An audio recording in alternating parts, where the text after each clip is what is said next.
Hello, কি করতেছিস? আমার ক্ষুধা পাইছে এজন্য। কি সব সময় খালি ক্ষুধাই পায়, কোনো কাজ করলে খালি ক্ষুধা কোথা থেকে আসে? হ্যালো। আম্মু, আমি বাড়ির সব কাজ করছি, আমার ক্ষুধা পাইছে, আমার কিছু খেতে দাও, আমি না খেয়ে আসছি। কি তোমার ক্ষুধা পাইছে তাই না? শোনো, তোমাকে আমি এত প্রতিউক্ত খেতে দিতে পারবো না। সারাদিনে তোমাকে আমি একবার খেতে দেবো, তাও আবার সন্ধ্যাবেলা।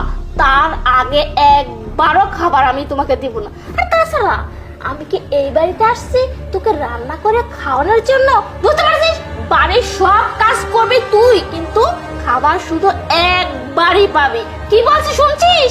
মা, তুমি আমাকে মারলে কেন? বাবাকে কিন্তু বলে দিও, তুমি খালি আমাকে মারো, আমাকে খালি সব কাজ করো, আমি কিন্তু বাবাকে বলে দিব। তোর সাহস তো কম না, তুই তোর বাবাকে কথা বলি? আজকে তো তোকে।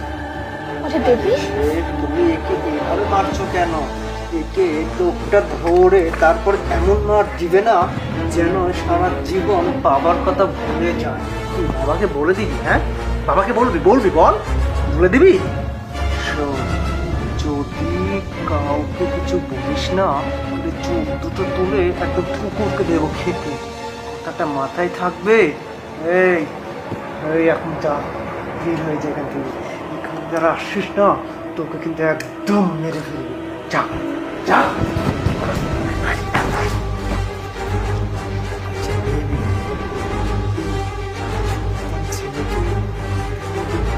মেরেটাও তুমি কেন বাসায় রাখছো? আমি তো বুঝি না।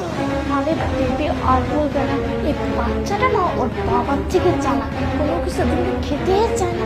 বেবি জানো, সবসময় খালি আমাকে কথাই বলে, বাবাকে বলে দিব। তুমি কি করবো আমাকে বলে দিব।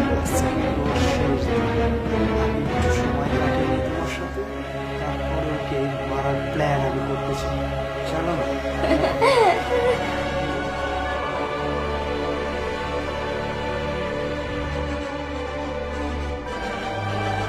বাবা ইরফান, বাবা ইরফান, তোমার সাথে যা যা হয়েছে আমি সব শুনতে পারছি। তুমি কোনো চিন্তা করো না। তুমি এক কাজ করো, তুমি ওই রুমে যা বসে থাকো, আমি তোমার আম্মুর সাথে কথা বলে আসি, ঠিক আছে?